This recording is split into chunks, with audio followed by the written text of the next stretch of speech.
introductions are underway. Over on mine rising inside. She's our chief safety officer, our captain in command, our #1 navigator, Shark Valley biker and hiker dodger, and world-renowned wildlife spotter.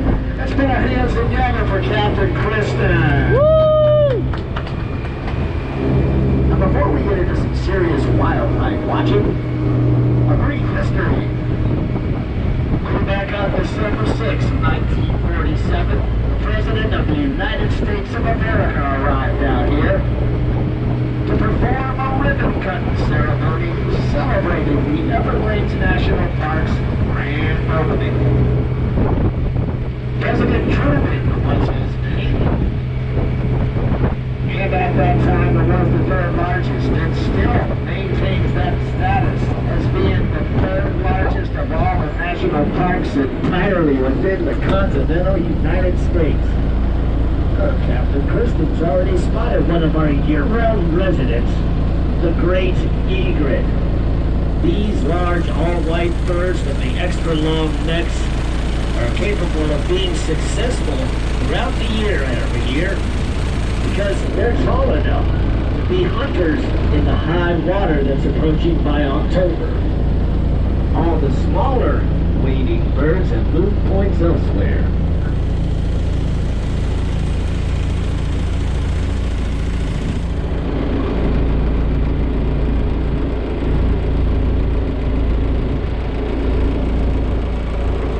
Now normally these birds are exceptionally shy and reclusive. Just the sight of our tram approaching sends them into the sky.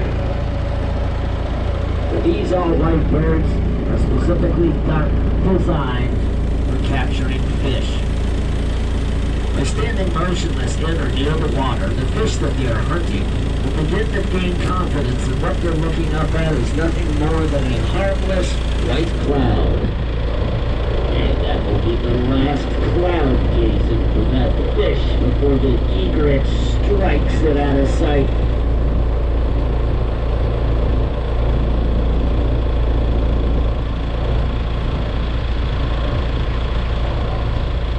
So in the words of the great Joni Mitchell, I guess that fish doesn't really know clouds at all.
In the Everglades, there are two extensive and extreme seasons that are not determined by temperature, but by the amount of water.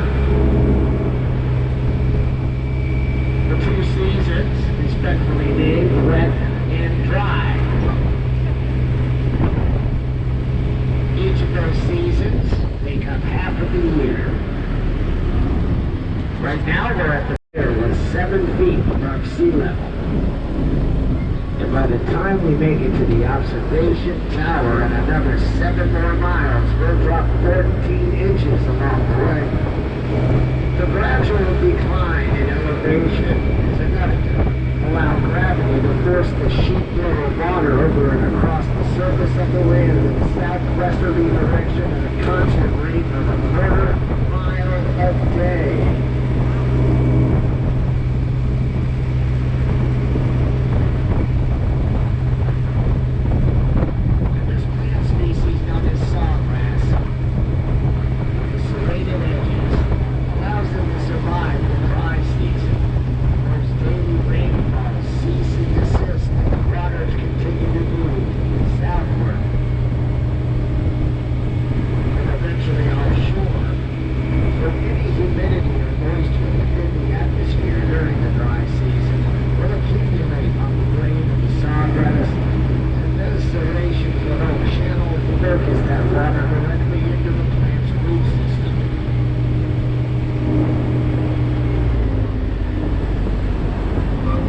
wet season, sawgrass has the ability to grow when it is completely submerged for 6 months at a time. But more than that is the ability that sawgrass has to grow in an environment where virtually no other plants can. That's because of the soil that is found here. Really not a soil, it's more of a substrate. It's been described as calcitic mud. It's called marl. The layer of marl varies across the region from 3 to 6 inches thick. And underneath that thin layer of marl is a 2-mile solid slab of limestone, bedrock up in Florida Peninsula. Little of any nutrients are found in marl. It's all the sawgrass requires to form a vast, flat monoculture of its own kind, stretching as far as the eye can see from horizon to horizon.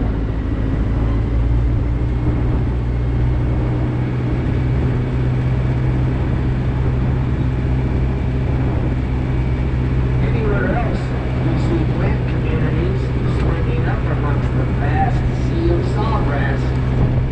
We refer to them as being tree islands.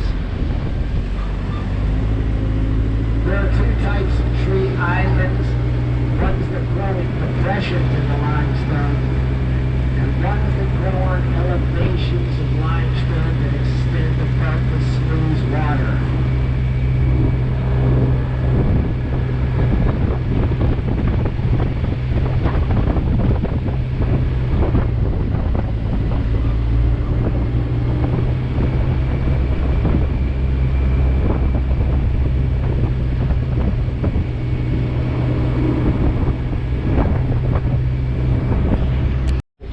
Claws, bodies, and tail, they don't have to go down very deep. Only 18 inches is required before reaching the upper level of the Biscayne Aquifers water table. But combine that action over thousands of years and tens of thousands of alligators, that little divot in the limestone becomes a deep 5-foot pit surrounded by the mature growth of the coastal plain willow trees. This is why the alligators are given the status as keystone species, because they are an organism that the entire ecosystem relies on for support.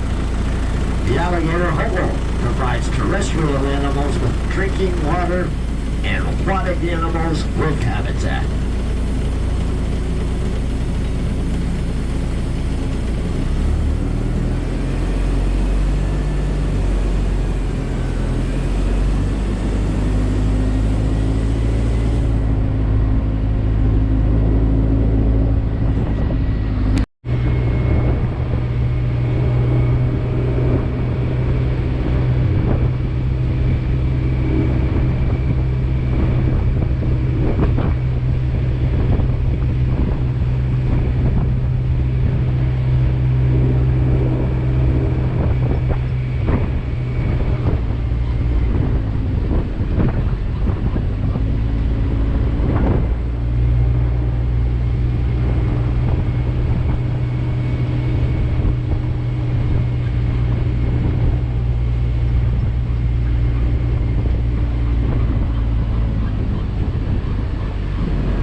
Our second year-round resident is right off of Captain Kristen's cockpit side.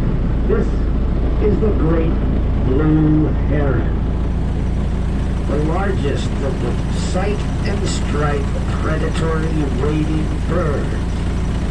These birds stand at an impressive 4 feet 8 inches, and with a 6-foot wingspan, they are the apex avian species of the freshwater sloughs. The diet of the great blue heron consists of everything from insects to baby alligators.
6-foot wingspan.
As they're known, will harbor mostly the microscopic and invertebrate aquatic animals.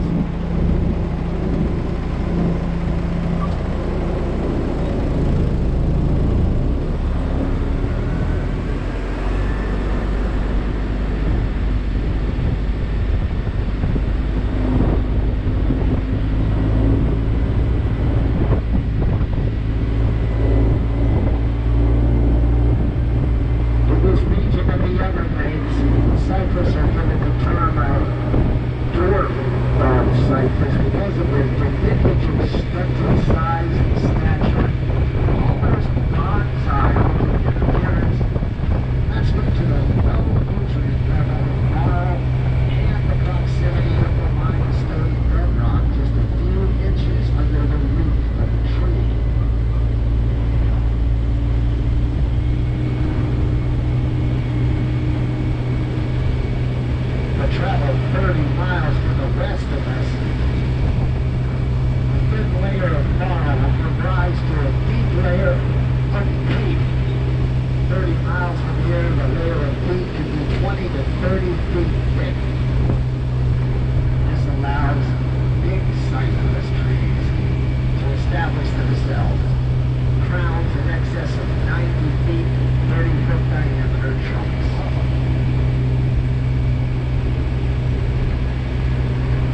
set up their research stations. This was chosen due to its geographical position in the remaining 3 million acres of Florida's Everglades.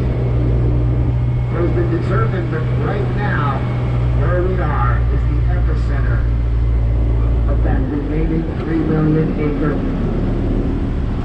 fragment of the Everglades. Historically, the Everglades covered 11 billion acres. 8 million have been converted, changed into agriculture, residential real estate, metropolitan Palm Beach, Broward, and Dane counties.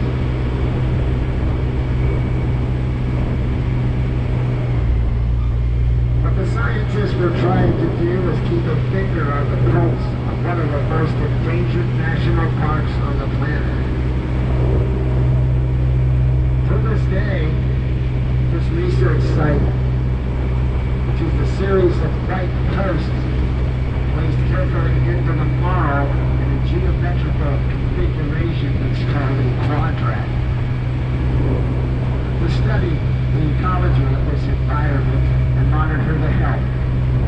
No longer is the Everglades a natural system. It is now managed and manipulated by man.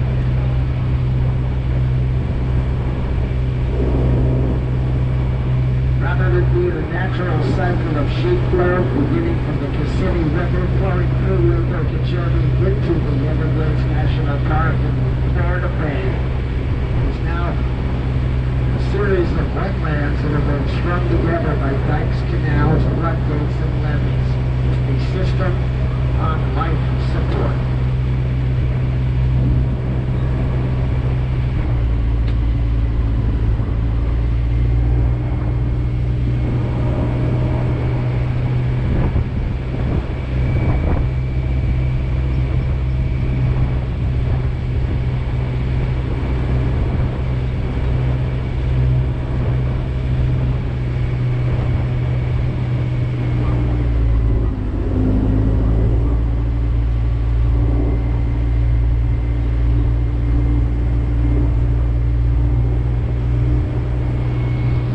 You may have been wondering where the alligators all are.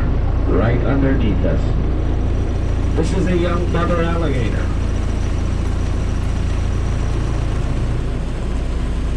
And when the back trail gets into position, Captain Cliston is going to kill the engine so we can hear her sounds and maybe the cries of her babies.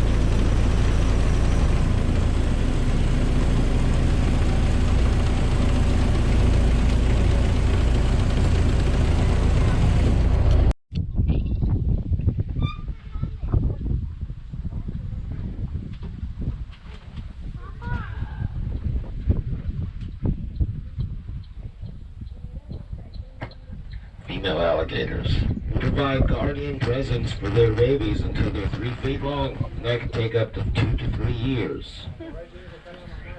If you're using the front tram, y'all can take a look at the nest that she made right over here in front of Bayhead. A giant pile of decayed sawgrass and willow leaves is where the eggs incubated for 60 days.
head back?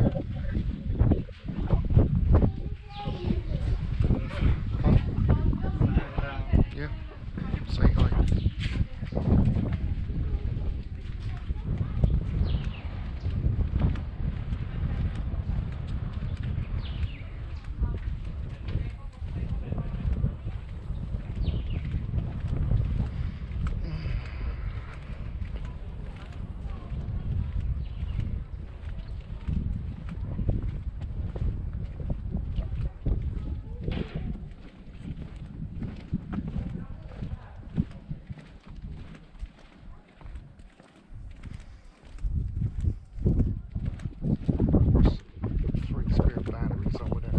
One that doesn't work. That one is always a problem. I need to throw it away if I know for sure it's it.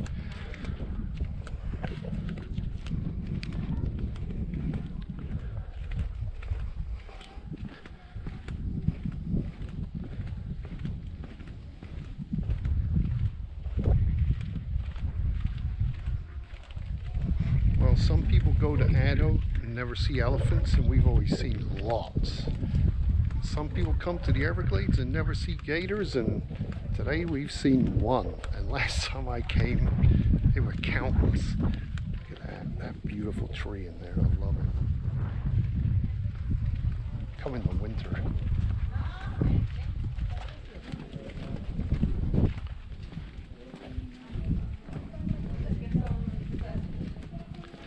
Okay.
They simply gouged the limestone right out of the ground, moving the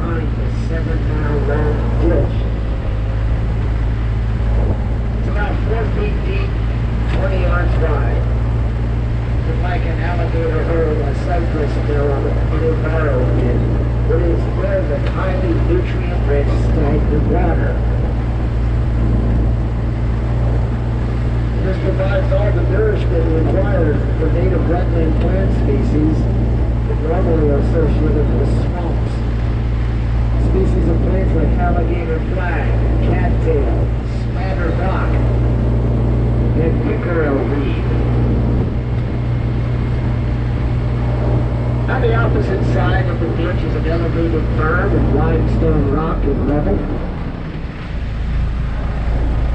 There we have an aquatic avian species that's not a wading bird, balancing precariously on the branch of a pond apple tree that's bearing fruit. This is the anhinga, a tropical diving bird that swims beneath the water, much like a penguin. It spears its prey with that sharp, pointed beak.